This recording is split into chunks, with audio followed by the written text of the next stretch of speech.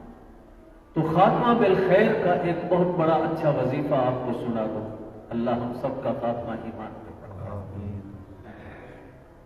حضور صلی اللہ علیہ وسلم نے فرمایا، اذان سنو تو اذان ختم ہونے کے بعد کیا کرو؟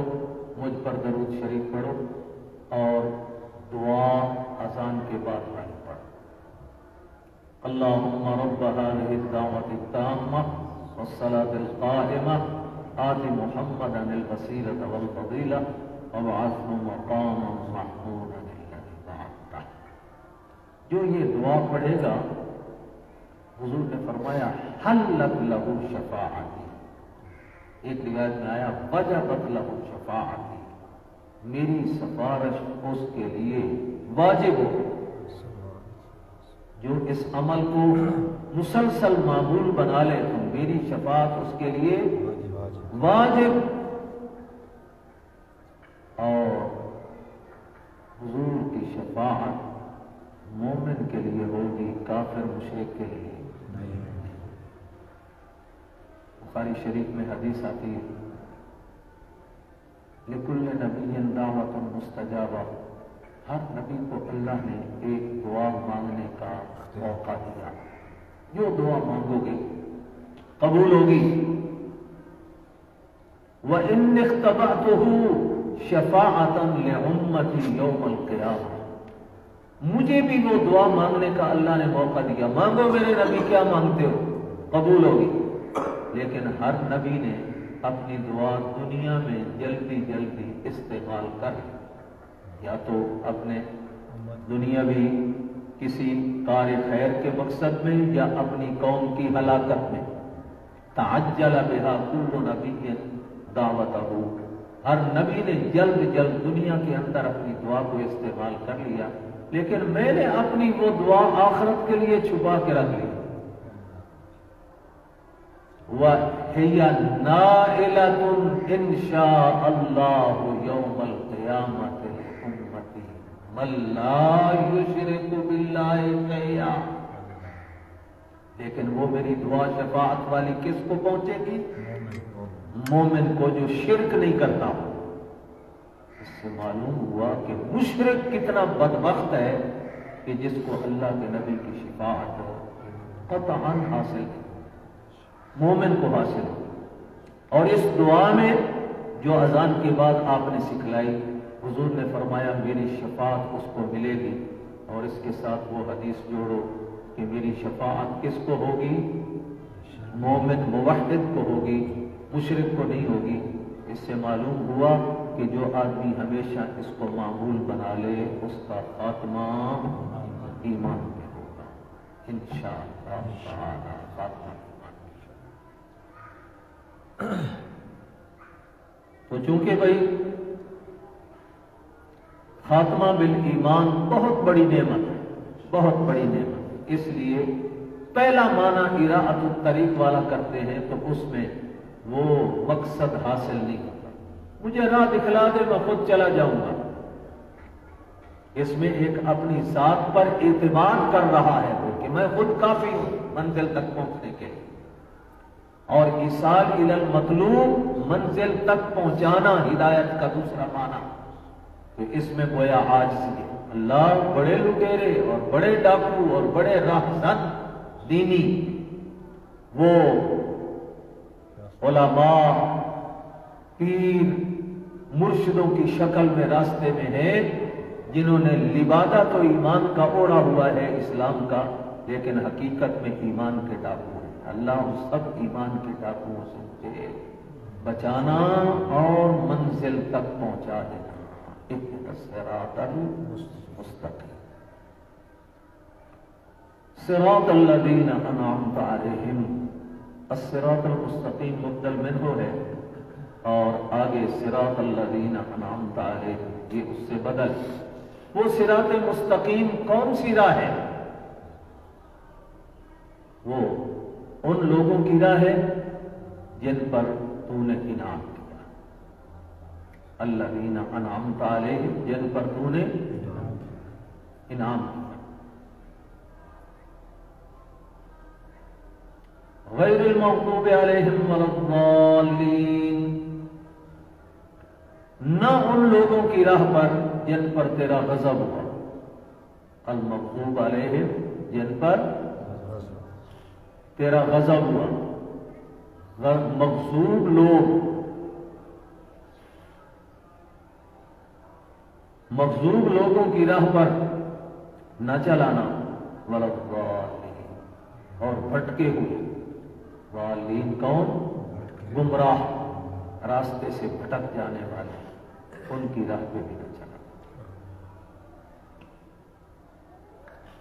اللہ کی طرف سے جب صراط مستقیم دیا جاتا ہے تو دو قسم کے لوگ وجود میں آتے ہیں، کچھ ماننے والے تسلیم کرنے والے، کچھ نہ ماننے والے مخالفت کرنے والے معاندین۔ تو جو ماننے والے ہوتے ہیں ان پر اللہ کا انعام ہوتا ہے، شاباش شاباش شاباش شاباش، حق ادا کر دیا تو نے ماننے کا، یہ منعم علیہم کہلاتے ہیں۔ یہ لوگ کیا کہلاتے ہیں؟ منعم علیہم، ان پر اللہ کا انعام ہوا۔ یہ کون ہے؟ القرآن یفسر بعضہ بعضا، کبھی کبھی قرآن کی ایک آیت دوسری آیت کی تفسیر کر رہی ہوتی ہے۔ 5ویں پارے میں اللہ تعالیٰ نے اس کی تفسیر فرما دی ہے۔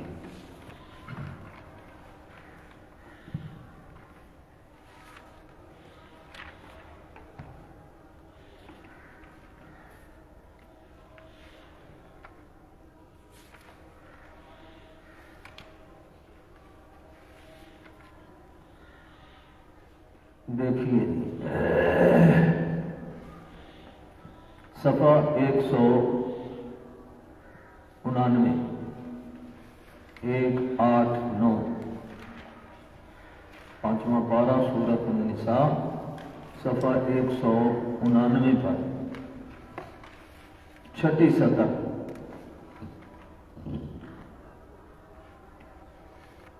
وَمَن يُطِعِ اللَّهَ وَالرَّسُولَ فَأُولَئِكَ مَعَ الَّذِينَ أَنْعَمَ اللَّهُ عَلَيْهِمْ مِنَ النَّبِيِّينَ وَالصِّدِّيقِينَ وَالشُّهَدَاءِ وَالصَّالِحِينَ، جو بھی اللہ اور اس کے رسول کی اطاعت کرتا ہے فَأُولَٰئِكَ مَعَ الَّذِينَ أَنْعَمَ اللَّهُ عَلَيْهِمْ،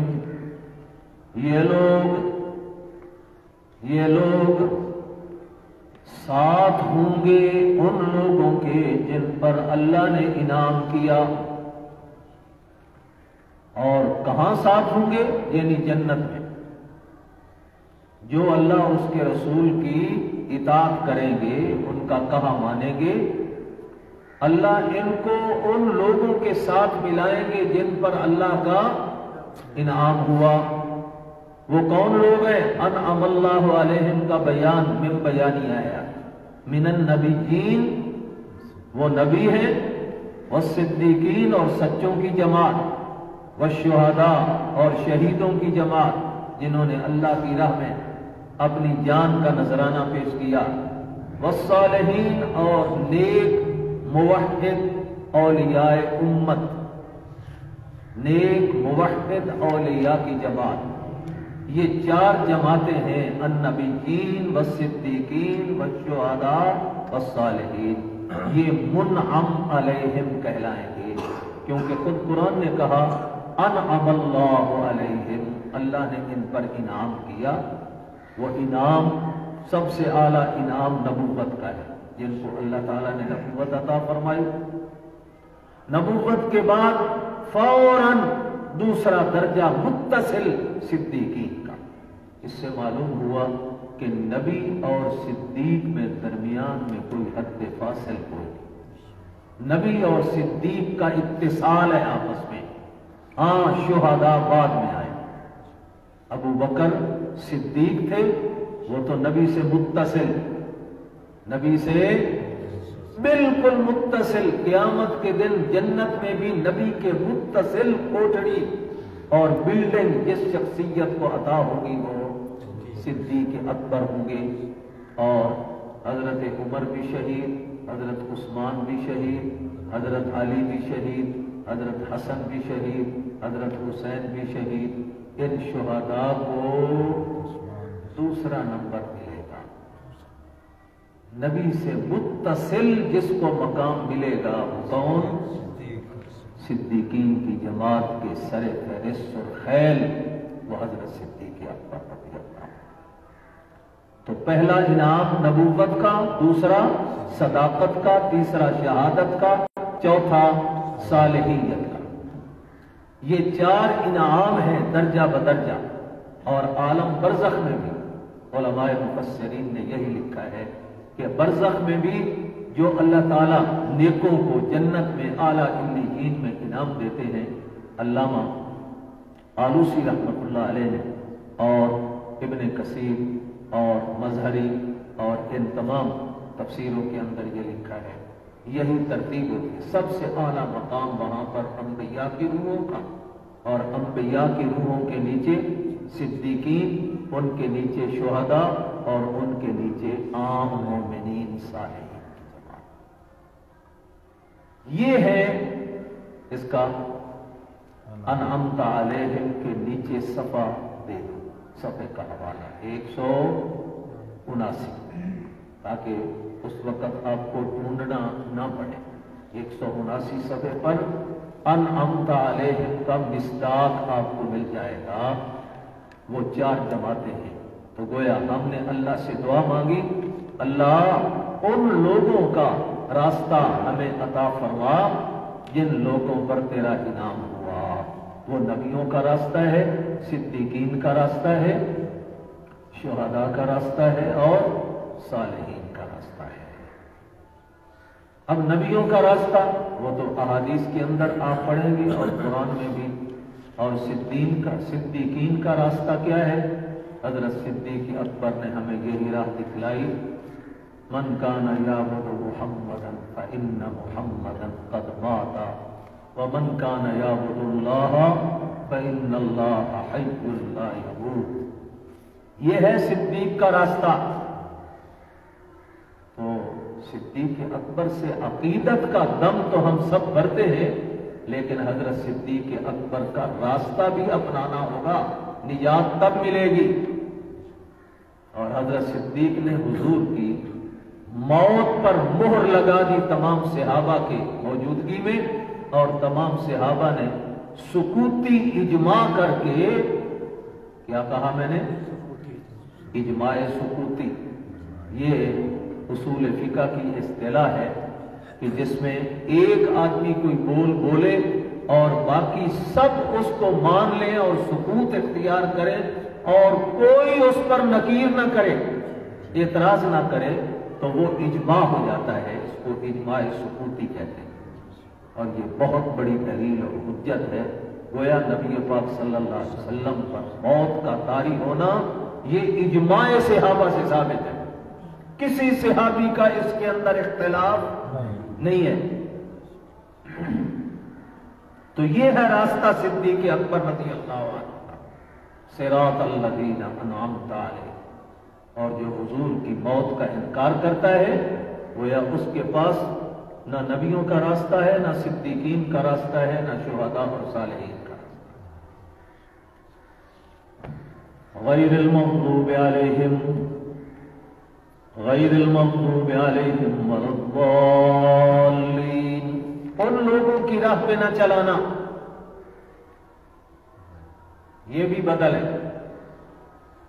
صراط الذین انعمت علیہم سے بدل ہے، اور یا اس کی صفت بھی بنا سکتے ہو. وہ نبیوں کا راستہ کون سا ہوگا؟ جو مغضوب کا راستہ نہیں ہوگا وہی نبیوں کا اور صدیقین کا راستہ ہوگا. یہ نہیں ہو سکتا کہ وہ نبیوں اور صدیقین اور صالحین کا راستہ بھی ہو اور وہی نعوذ باللہ مغضوب کا راستہ بھی ہو. نہ، غیر المغضوب علیہم. اب یہ مغضوب علیہم کون ہے؟ اس میں حضرت عبداللہ ابن عباس اور عبداللہ ابن مسعود رضی اللہ عنہما سے یہ منقول ہے کہ مغضوب علیہم سے مراد یہود ہیں اور ضالین سے مراد نصارہ ہے. ضالین سے مراد کیا ہے؟ مغضوب علیہم سے مراد یہود کیوں ہیں؟ اس پر بھی قرآن کی آیت لے لو، 6 پارہ ہے.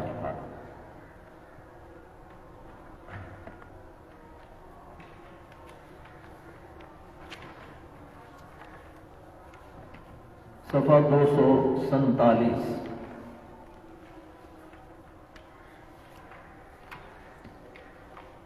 صفحہ 247 اور آیت نمبر 60، چھٹی سطر کے. قل هل انبئکم بشر القردۃ والخنازیر وعبد الطاغوت. یہ ہے بدترین لوگ جن پر اللہ کی لعنت بھی ہوئی، جن پر اللہ کا غضب بھی ہوا. وجعل منہم القردہ، اور ان میں سے بعضوں کو بندر بنا دیا. قردہ کس کو کہتے ہیں؟ بندر. بعضوں کو بندر بنا دیا. والخنازیر، اور بعضوں کو خنزیر کی شکل میں مسخ کر دیا. دنیا ہی میں اللہ نے انسانی شکل چھین لی، کسی کو بندر بنایا، کسی کو خنزیر بنایا. وعبد الطاغوت، اور کچھ طاغوت کے بندے بنے، طاغوت کی عبادت کرنے والے، طاغوتوں کے پیچھے، طاغوتی قوتوں کے پیچھے چلنے والے. اور یہ بیان سارا اوپر سے جس کا یہ نتیجہ اللہ نکال رہے ہیں، یہ یہود کا بیان. لعنت بھی یہود پر ہوئی، غضب بھی یہود پر ہوا، اور بندر اور خنزیر بھی کون بنے؟ یہود. وہ یاد کرو 9ویں پارے کے اندر واقعہ آئے گا. بستی ایلا تھی ساحل کے قریب، جو مچھلیوں پر گزارا کرتے تھے. اللہ نے کہا ہفتے والے دن مچھلیاں نہیں پکڑی، لیکن ان بدبختوں نے اللہ کے حکم کو توڑا اور مچھلیاں پکڑی. تو اللہ نے فرمایا کونو قردۃ خاسئین، بندر بن جاؤ. بندر کی شکل میں اللہ نے بنا دی. تو یہ یہودی تھی. تو معلوم یہ ہوا کہ جن پر اللہ کی لعنت اور غضب ہوا اور بندر بنے، یہی مغضوب علیہم ہے. یہ تو قرآن کی نص سے ان کا پتہ چلا. اور ضالین کون ہے؟ میں نے بتایا وہ ضالین ہیں نصارہ. راستے سے بھٹک جانے والے. کون؟ راستے سے بھٹک جانے والے.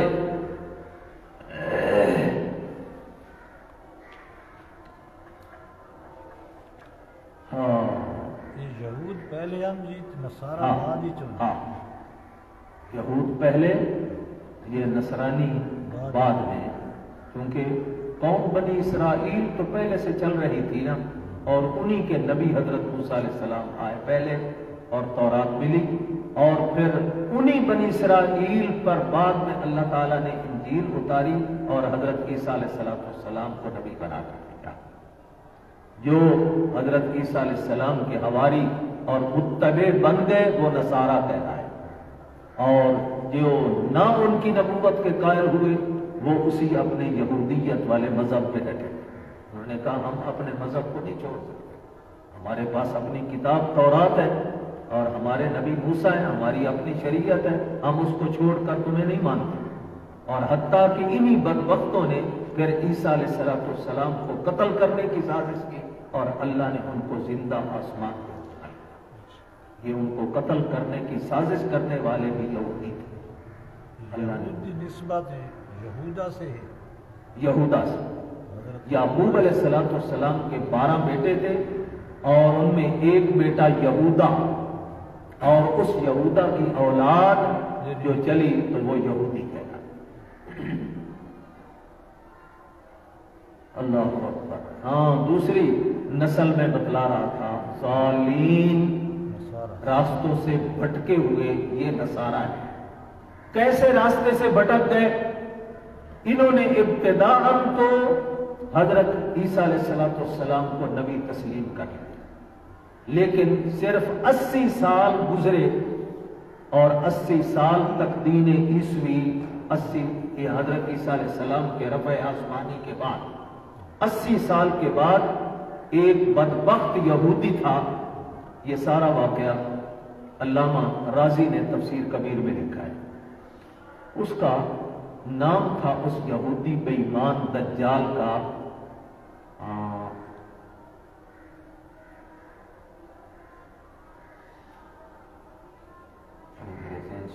آ جائے گا یاد مطلب. اس نے کہا ہم یہودی جائیں جہنم میں اور یہ عیسائی چلے جائیں سارے عیسیٰ علیہ السلام کی اتباع کر کے جنت میں، تو یہ تو ہمیں برداشت نہیں ہے. ہم ان کو بھی اپنے ساتھ جہنم میں لے کے جائیں، ان کو بھی راستے سے بھٹکائیں. تو اس نے جھوٹا عیسائیت کا لبادہ اوڑھا، لا الہ الا اللہ عیسیٰ روح اللہ. حالانکہ یہی بدبخت عیسائیوں کے ساتھ جنگیں کرنے والا، لڑائیاں کرنے والا، جیسے مکہ کے مشرک حضور کے ساتھ لڑائی کرتے تھے، بڑی جنگیں ہوئی، اسی طریقے سے یہودیوں کی اور نصرانیوں کی جنگیں ہوتی، اور یہ بڑا غالب دشمن تھا یہودیوں کا، عبداللہ بن ابی کی طرح. اس نے عیسائیت کا لبادہ اوڑھا اور اپنا چہرہ چھپا کے، بکل مار کے، تاکہ مجھے دور سے کوئی پہچانے گا تو وہ تو قتل کر دیں گے کہ یہ ہمیں آج دشمن ہاتھ میں آ گیا. تو مشہور آدمی ہے، اس لیے وہ چلا گیا ان کے گرد اور وہاں جا کر اپنے چہرے سے کپڑا اتارا اور کہا مجھے عیسائی بنا لو، میں توبہ کرتا ہوں، میں نے تمہاری بڑی مخالفت کی اور بڑا ہی تمہیں ستایا، لیکن اب میں توبہ کرنا چاہتا ہوں. مجھے حضرت عیسیٰ خواب میں ملے ہیں اور انہوں نے کہا ہے کہ اے بدبختہ، کیوں اپنی عاقبت خراب کر رہا ہے، میری جماعت میں داخل ہو جا. تو اب میں تمہاری جماعت میں داخل ہو جا. اب پھر یہ انہوں نے اپنے عقیدے اور نظریے کے مطابق اس کو عیسائی بنایا اور پھر یہ گرجے کے اندر ہی رہتا تھا، واپس نہیں گیا. رات دن کی عبادت میں لگا رہا، حتیٰ کہ کچھ عرصے کے بعد یہ اس نے اب یہ وہ پلان کھڑا ہے اور منصوبہ جس کے تحت یہ عیسائی بنا تھا۔ 3 حواری تھے عیسیٰ علیہ السلام کے حواریوں میں سے جو ان کی دعوت کے مطابق تبلیغ کر رہے تھے۔ ایک کا نام یعقوب تھا، ایک کا نام نستور تھا قا کے ساتھ نستور، اور ایک کا نام کیسان تھا، کاف کش والا کیسان۔ مختلف خطوں میں یہ اپنا اپنا کام کر رہے تھے دعوت کا، جیسے مثلا کوئی آپ کے بکھر میں کام کر رہا ہو، کوئی چلا جائے کراچی میں، اور کوئی چلا جائے خیبر میں، پشاور میں، دور دراز۔ اور اس وقت یہ آنے جانے کے وسائل بھی کوئی نہیں تھے۔ سوچو آج سے 2000 سال پہلے لوگوں کی کیا حالت ہوگی۔ 1500 سال پہلے حضور کے دور کے اندر گھوڑوں اور اونٹوں پر سفر ہوتا تھا، یہ تیز گاڑیاں اس وقت، اور اس سے بھی 6 سال پیچھے چلے جاؤ، جب عیسیٰ علیہ السلام آسمان پہ چلے گئے تو اس وقت کیا حال ہوگا، بالکل بے سر و سامانی کا حال، نہ فون، ایک دوسرے سے رابطہ، نہ جلد ایک دوسرے کے پاس پہنچ کر حالات کی تحقیق ہو سکے۔ اب شیطان نے دیکھو اس کو کس طریقے سے اس کا ذہن تبدیل کیا، اور یہ پہلے گیا یعقوب کے پاس، پھر کیسان کے پاس، پھر نستور کے پاس۔ ان کو کہا، ایک کو سب سے پہلے جا کر کہا میں یہ تو آپ کو پتا ہے کہ توبہ کر چکا ہوں، اور میں نے بڑا رو رو کر معافی مانگی، اور حضرت عیسیٰ علیہ السلام انہوں نے مجھے کہا ہے کہ لوگوں کو تو غلطی لگی کہ وہ میری پہچان ہی نہیں کر سکے، میں تو اللہ کا بیٹا ہوں، انا ابن اللہ، میں اللہ کا بیٹا ہوں۔ بس مجھے اس نے کہا ہے کہ یہ میرا پیغام جا کر میرے فلاں حواری کو پہنچا دو، اور اسی کی وہ آگے اپنی قوم میں تبلیغ کرے۔ وہاں سے چلا گیا دوسرے کیسان کے پاس، اس کو کہا کہ مجھے عیسیٰ خواب میں ملے ہیں، اور انہوں نے مجھے کہا ہے کہ لوگوں نے میری پہچان نہیں کی، میں تو اللہ ہی ہوں، میں تو عرش پر تھا، اور عیسیٰ کی شکل میں چند دن زمین پہ میں آیا، اور اس کے بعد پھر میں واپس اپنے مقام پہ آسمانوں میں چلا گیا، تو میں تو خود اللہ ہی ہوں۔ اور مجھے اس نے کہا ہے کہ جاؤ میرے فلاں حواری کے پاس، اور اس کو جا کر میری پہچان کروا کے کہو اب تم نے اسی کی تبلیغ کر۔ تیسرے کے پاس گیا تو اس کو کہا عیسیٰ مجھے خواب میں ملے، اور انہوں نے مجھے کہا ہے کہ ہم تو 3 خدا ہیں، اللہ، عیسیٰ اور روح القدس، یا دوسرے قول کے مطابق مریم، ہم 3 خدا ہیں، اور تینوں مل کر ایک، اور ایک میں 3، 3 میں 1 اور 1 میں 3۔ یہی تبلیغ کرو، یہی دعوت دو لوگوں کو۔ اب نہ تو وہ ایک دوسرے سے مل سکے، وسائل کوئی نہیں، نہ فون اور وائرلیس یا ایک دوسرے کے پاس یہ اپنے اپنے نظریات کی تحقیق کر سکے، بس وہ اپنے علاقے میں کراچی میں مثلا دور دراز علاقہ وہ اس کی تبلیغ کرتا رہا، دوسرا اللہ کی الوہیت اور عیسیٰ میں فرق کوئی نہیں، ان اللہ هو المسیح ابن مریم، اور تیسرا کہتا ہے ان اللہ ثالث ثلاثہ۔ وہاں سے عیسائیوں میں یہ 3 فرقے وجود میں آئے۔ واپس آیا جو مرکز تھا نصارہ کا اٹلی، وہاں آ کر مرکزی گرجا کے اندر خنجر لیا، اور خنجر سے اپنا گلا کاٹ دیا، خودکشی کر لی۔ اور کہا چونکہ یہ کیوں کیا؟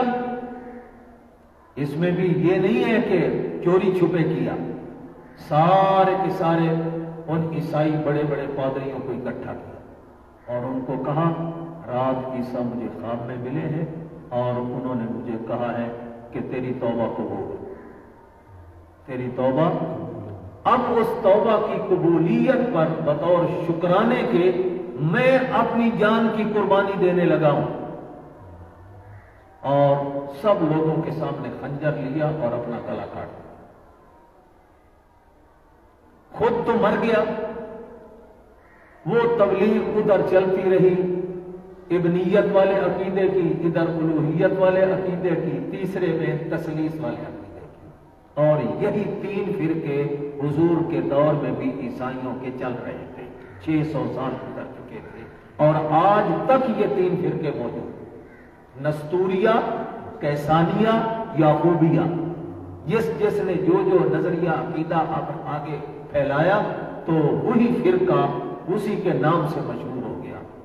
یہ تین حواری تھے عیسیٰ علیہ السلام، یعقوبیہ یعقوب کی طرف منسوب ہے، کیسانیہ کیسان کی طرف منسوب ہوئے، اور نستوریہ نستور کی طرف منسوب ہوئے۔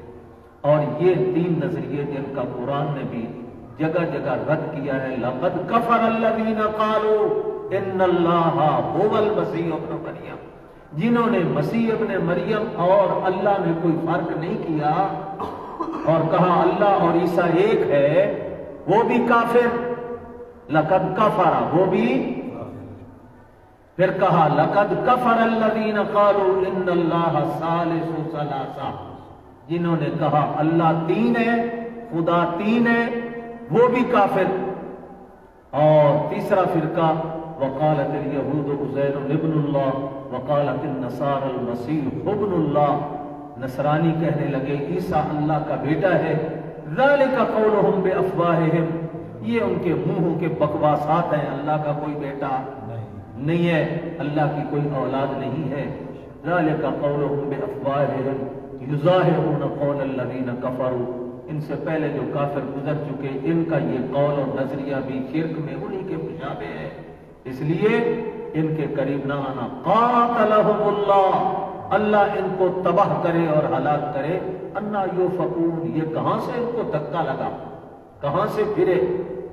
تو یہ تین نظریے اس وقت وجود میں آئے، ان تینوں نظریات کے حامل عیسائیوں کو اس لیے کہا گیا ضالین، یہ راستے سے بھٹک گئے۔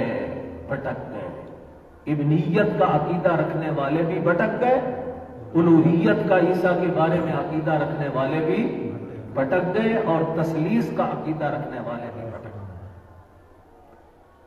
اب ضالین کا مصداق نصارہ، اس کی تائید آپ کو ملے گی 6 پارہ اور صفحہ 253، 253۔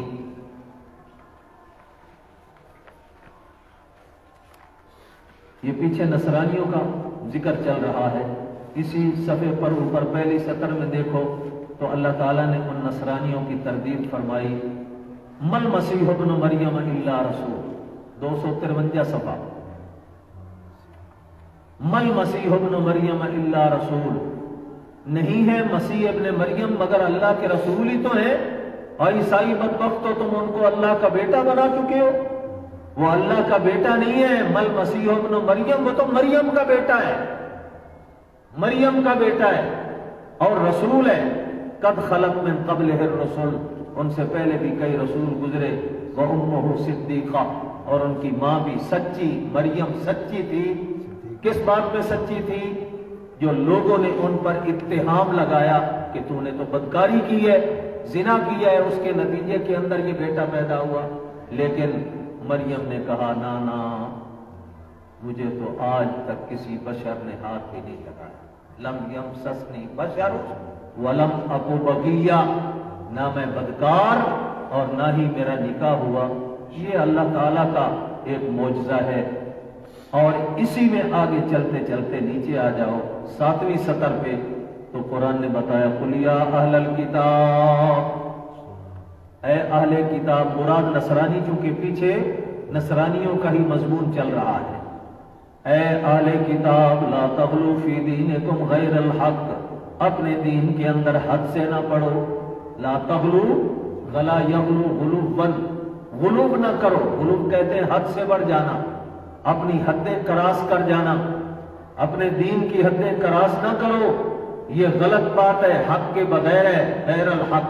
ولا تتبعوا اہواء قوم، اور ایسی قوم کی خواہشات کے پیچھے نہ چلو، قد ضلوا من قبل، جو خود بھی تم سے پہلے گمراہ ہو گئے، وَأَضَلُّوا كَثِيرًا، اور بہتوں کو گمراہ بھی کر ڈالا، وَضَلُّوا عَنْ سَوَاءِ السَّبِيلِ، اور سیدھی راستے سے خود بھی بھٹک گئے۔ یہ ضلوا سے یہ ضالین نکلے، راستے سے بھٹکے ہوئے، تو بیان نصارہ کا چل رہا ہے، اس لیے ضالین کا مصداق نصارہ اور مغضوب علیہم کا مصداق کون ہے؟ یہودی۔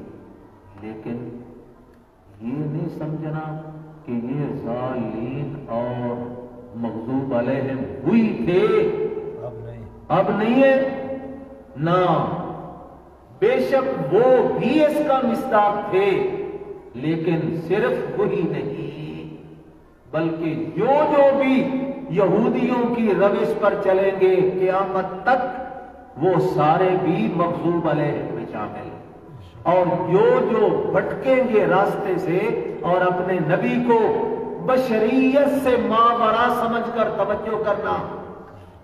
عیسائیوں نے افراد سے کام لیا اور اپنے نبی کو بشریت سے اونچا درجہ دے کر اللہ کا بیٹا یا خود اللہ بنا دیا، یا تین خدا میں سے ایک خدا بنا دیا۔ جیسے وہ بھٹکے، آج بھی اگر کوئی کسی نبی کے بارے میں یہ کہے گا کہ وہ بشر نہیں، وہ انسان نہیں، وہ اولاد آدم میں سے نہیں، بلکہ وہ تو ما براء الانسان کوئی مخلوق ہے، تو وہ بھی ضالین میں داخل ہوں گے، وہ بھی راستے سے بھٹکے۔ اسی لیے تو حضور نے فرمایا، شمائل ترمذی کی روایت اور بخاری میں بھی آتی ہے، ہاں کیا فرمایا؟ لا ترفعونی فوق قدری، لا ترفعونی، میری قدر اور میری شان سے مجھے زیادہ اونچا نہ بڑھانا۔ اور ایک روایت میں آیا لا تطرونی، لا تطرونی، پہلی تا نقطوں والی، دوسری تو، لا تطرونی کما اطرت النصارى عیسی ابن مریم، مجھے اتنا اونچا بڑھا بڑھا بڑھا بڑھا کے اتنی شان میری نہ بڑھانا جتنی عیسائیوں نے اپنے نبی عیسیٰ کی شان بڑھا بڑھا کر اللہ کے برابر کر، اللہ کا بیٹا بنا دیا یا خود الوہیت کا درجہ دے دیا۔ لا تطرونی کما اطرت النصارى، اطرا یتری اطراء کمانا، کسی کو حد سے زیادہ بڑھا دینا، اس کی شان میں مبالغہ کرنا، یعنی میری شان میں مبالغہ نہ کرنا۔ لا تطرونی کما اطرت النصارى عیسی ابن مریم، انما انا عبد اللہ ورسول، میں تو اللہ کا ایک بندہ اور اس کا رسول۔ تو جو بھی عیسائیوں کی طرح نبی کی شان حد سے بڑھائے گا تو وہ سب قیامت تک آنے والے ضالین بنیں گے، اور جو نبی کی شان گھٹائے گا تفرید سے کام لے گا۔ تفرید، فرط یفرط تفرید، اس کا معنی شان گھٹانا، افرط یفرط افراد کا معنی شان بڑھانا۔ تو عیسائیوں نے شان بڑھائی اور اللہ کا بیٹا بنا دیا، اور یہودیوں نے عیسیٰ کی شان گھٹائی، اور اتنی گھٹائی ان بدبختوں نے کہ سب سے پہلے تو یہ کہتے تھے کہ یہ ولد الزنا ہے، نعوذ باللہ کا، نعوذ باللہ، کہ اس کی ماں مریم نے زنا کیا ہے، بدکاری کی ہے، اور اس کے نتیجے میں عیسیٰ پیدا ہوا ہے، تو یہ حلال کا نطفہ نہیں ہے، یہ حرام کا نطفہ ہے، نعوذ ولد الزنا۔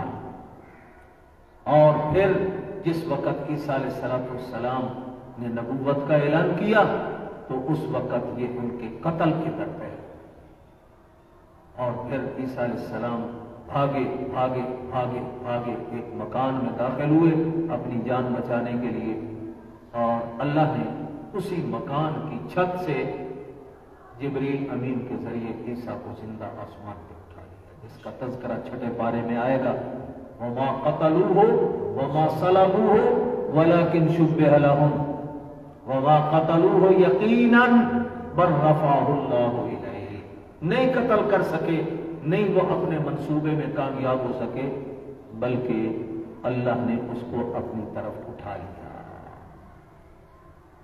تو یہ مفرق تھے یہودی، عیسیٰ علیہ السلام کے قاتل، قتل کا منصوبہ بنانے والے اور ان کو جھٹلانے والے، یہ تفرید کرنے لگے اور مغضوب علیہم بنے، اور جنہوں نے شان میں افراط سے کام لیا وہ نصرانی گمراہ ہو گئے، راستے سے پھٹک گئے۔ لیکن میں نے ابھی بتایا کہ یہ صرف یہی مصداق نہیں ہے مغضوب اور ضالین کے، بلکہ قیامت تک جو ان کی روش پہ چلے گا، نبی کی شان گھٹائے گا تو وہ مغضوب، اور نبی کی شان بڑھائے گا حد سے زیادہ تو وہ ضالین۔ اللہ ہمیں مغضوب اور ضالین کے راستے سے بچائے رکھے، اور منعم علیہم کی 4 جماعتوں میں، جو صالحین کی جماعت ہے، نبیوں کی جماعت میں تو کوئی داخل نہیں ہو سکتا محنت کر کر کے، کیونکہ یہ قادیانی کا عقیدہ ہے کہ جس طرح صالحین بن سکتے ہیں، شہید بن سکتے ہیں، صدیقین کے درجے میں پہنچ سکتے ہیں عبادتیں ریاضتیں کر کر کے، اسی طرح نبوت کا درجہ بھی انسان عبادت کے ذریعے حاصل کر سکتا ہے۔ لیکن اللہ اور اس کے قرآن کا فیصلہ یہ ہے کہ نبوت کسبی نہیں ہوتی کہ عبادتوں سے نبوت حاصل ہو جائے، نبوت ایک وہبی چیز ہے۔ اللہ اعلم حیث یجعل رسالتہ، اللہ خوب جانتا ہے کس کو نبی بنانا ہے کس کو نہیں بنانا۔ نبی آخر الزمان خاتم الانبیاء بن کے آئے، آپ کے بعد نبوت کا دروازہ تو بند ہے، لیکن منعم علیہم کی باقی 3 جماعتیں، ان میں کسی بھی جماعت کے اندر آدمی عبادتیں اور ریاضتیں کر کر کر کے اپنا نام لکھوا سکتا ہے، صالحین میں بھی، اور اگر شہادت کا درجہ اس کے مقدر میں لکھا ہوا ہو تو وہ شہداء میں بھی شامل ہو سکتا ہے، اور ساری زندگی قول فعل کا کردار کا سچا آدمی ہو، جھوٹ وہ اس کی زبان پر بھی نہ آئے، اس کے عقائد و اعمال میں بھی نہ آئے، تو وہ صدیقین کی جماعت کے اندر بھی شامل ہو سکتا ہے۔ اللہ ہمیں ان میں شمار فرمائے۔ بسم اللہ الرحمن الرحیم، الف لام میم، ذالک الکتاب لا ریب فیہ ھدی للمتقین۔ سورۃ فاتحہ کے بعد سورۃ البقرہ، اور یہ مدنی سورت ہے۔ مدینہ منورہ میں ہجرت کے بعد سب سے پہلی سورت جو بڑی نازل ہوئی تو وہ یہ سورت بقرہ تھی، اور اس کو سنام القرآن کا لقب دیا گیا ہے احادیث میں۔ حضور نے فرمایا ان لکل شیء سناما، سین کے ساتھ، سنام اونٹ کی کوہان تو کہتے ہیں، سنام الابل اونٹ کی کوہان، تو اس کو سنام کہتے ہیں۔ فرمایا ہر چیز کی ایک اونچائی ہوتی ہے، سنام بھی اونٹ میں اعلیٰ سورت کس اعتبار سے؟ مضامین کے اعتبار سے۔ یہ سورت بقرہ ایسی کہ جس میں تمام کے تمام اسلام کے مضامین کو اللہ نے بیان کیا ہے۔ اس لیے باقی کسی سورت میں ایک مسئلہ بیان ہوگا، کسی میں 2 ہوں گے، کسی میں 3 موضوع آئیں گے، کسی میں 4 عنوان آئیں گے، لیکن سورت بقرہ ایک ایسی سورت ہے جس میں اسلام کے تمام عنوان اور مضامین اللہ نے بیان کر دیے ہیں، اس لیے اس کو سنام القرآن کہا۔ یہ قرآن کی سنام ہے، یعنی سب سے اونچی مضامین کے اعتبار سے سورت، کیونکہ مدینہ منورہ میں اور مدینہ کے قرب و جوار دیہاتوں میں کثرت سے یہودی آباد، نصرانی تھے لیکن نصرانی تھوڑے تھے اور یہودی زیادہ تھے۔ یہودیوں کے بڑے بڑے وڈیرے جاگیردار، جیسے آج کل ہمارے ماحول میں بڑے بڑے زمیندار اور جاگیردار ہیں، اور کچھ پیر و مرشد انہوں نے اپنی اپنی خانقاہیں بنا رکھی تھیں اور ڈیرے بنا رکھے تھے، اور کچھ ان کے اندر علماء یہودیوں کے وہ موجود تھے۔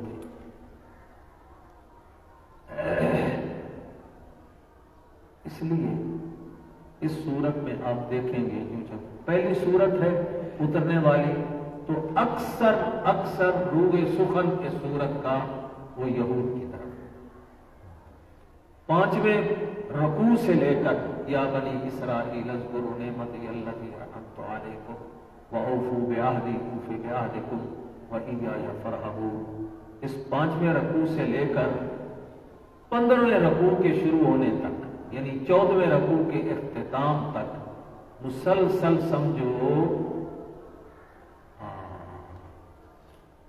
9 رکوع بنے گی، 10 رکوع تک مسلسل یہود کا تذکرہ۔ کہیں اللہ اپنے انعامات گنوائیں گے ان کے آباء و اجداد پر، او یہودیوں یاد کرو تمہارے بڑوں پر ہم نے کیا انعامات کیے تھے۔ کہیں پر ان کی شرارتوں کا تذکرہ ہوگا کہ ہمارے انعامات کے باوجود تمہارے بڑوں نے دیکھو کیا کیا شرارتیں کی، کیا کیا خباثتیں کی۔ کہیں پر تیسرے نمبر پر موجودہ حضور کے زمانے کے جو یہودی تھے ان کی شرارتوں کا ذکر اللہ کرے، جیسے تمہارے بڑے شرارتی تھے، بدبختو تم بھی اسی طرح شرارتی اور خبیث نکل رہے، تمہارے بڑوں نے بھی ہمارے نبیوں کی توہین کی اور تم بھی ہمارے نبی آخر الزمان کی توہین کر رہے۔ کہیں ان کے شکووں کا اور اعتراضوں کا جواب آئے گا۔ اس طرح یہ سلسلہ 5ویں رکوع سے شروع ہو کر 15ویں رکوع کی ابتدا تک چلا جائے گا، اور آگے پھر سورت کا دوسرا حصہ شروع ہوگا۔ ابھی میں خلاصہ مضمون بتلاتا ہوں۔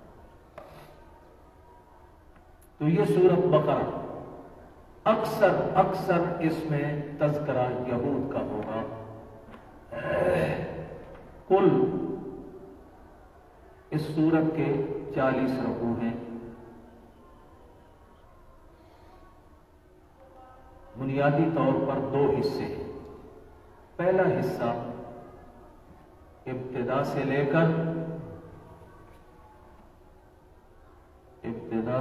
کر دوسرا پارہ نکالو،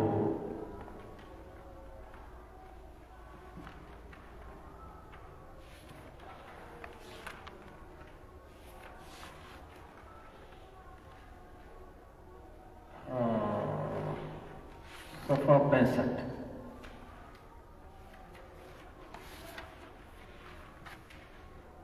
صفحہ 65 کی آخری سطر،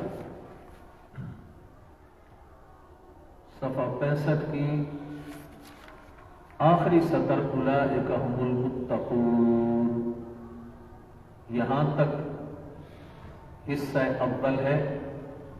اور یا ایھا الذین آمنوا کتب علیکم القصاص فی القتلی الحر بالحر والعبد بالعبد، یہاں سے دوسرا حصہ شروع ہوگا، آخر سورت تک یہ دوسرا حصہ جائے گا۔ یہاں تک ایک پہلا حصہ اور اس سے آگے دوسرا حصہ۔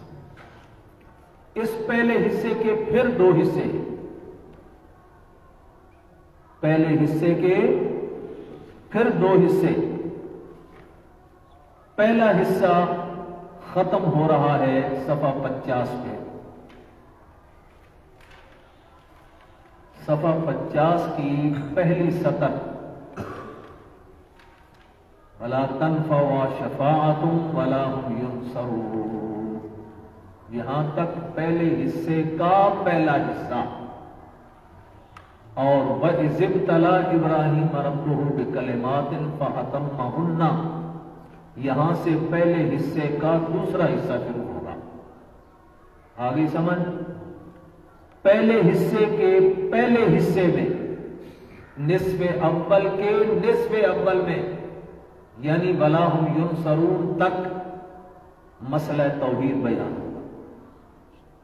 اور وَإِذِ ابْتَلَىٰ إِبْرَاهِيمَ رَبُّهُ اس سے دوسرا حصہ شروع ہوگا اور اس میں مسئلہ رسالت بیان ہوگا. یہ تو پہلے حصے کے دو حصوں کا مضمون. حصہ اول میں مسئلہ توحید اور حصہ ثانی میں مسئلہ رسالت. اب جو حصہ ثانی ہے کل سورت کا حصہ ثانی 65 صفحے سے آخری سطر سے شروع ہوگا. یا ایھا الذین آمنوا کتب علیکم القصاص فی القتل. یہاں سے آخر تک دو مضمون چلتے جائیں گے. بنیادی بڑے دو مضمون، ایک جہاد فی سبیل اللہ اور ایک انفاق فی سبیل اللہ. اللہ کی راہ میں جہاد کرو، اور جہاد بغیر مال کے نہیں ہوتا، کیونکہ جہاد میں سفر خرچ کرنا پڑتا ہے اور ساتھ ساتھ اسلحہ خریدنا پڑتا ہے. تو اسلحے خریدنے کے لیے بھی مال کی ضرورت، سفر خرچ میں بھی مال کی ضرورت. تو اس لیے ساتھ ساتھ مضمون جہاد کے ساتھ انفاق کا بھی چلتا جائے گا. یہ دونوں آپس میں لازم ملزوم ہیں.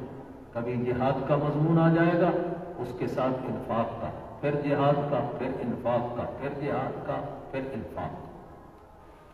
یہ چار مضمون تو ہیں بڑے مضمون سورت بقرہ کے: مسئلہ توحید، مسئلہ رسالت، جہاد اور انفاق. اس کے ساتھ ساتھ دو مضمون ساتھ اور بھی ضمناً چلیں گے، اور وہ حصہ ثانی میں چلیں گے، حصہ اول میں نہیں.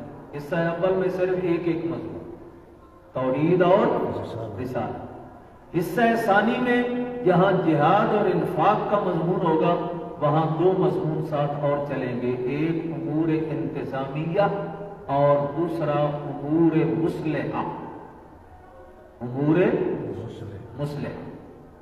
امور انتظامیہ کا کیا مطلب؟ باہمی نظم و ضبط قائم رکھنا، اپنے آپ کو انتشار اور افتراق سے بچائے رکھنا. کیوں؟ اس لیے کہ وہ قوم ہی جہاد کر سکتی ہے جو آپس میں متحد ہوگی. اگر آپس میں انتشار پیدا ہونے لگے گا تو وہ جہاد کر سکیں گے.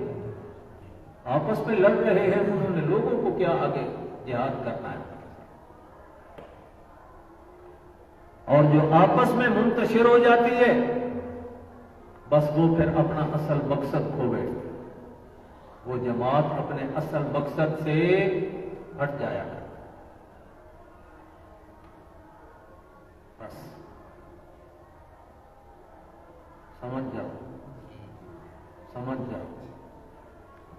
ہماری جماعت اشاعت التوحید والسنہ، ہمارے اکابرین نے اس کی بنیاد رکھی تھی توحید اور سنت کی اشاعت کے.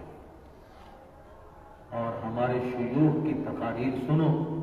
سید عنایت اللہ شاہ صاحب بخاری نور اللہ مرقدہ اور حضرت شیخ القرآن رحمہ اللہ تعالی، تو ان کی تقاریر میں بنیاد ہوتی تھی اہل بدعت کا عقیدہ اور ان کی بدعات اور رسومات. ہر تقریر کا مضمون یہی ہوتا تھا.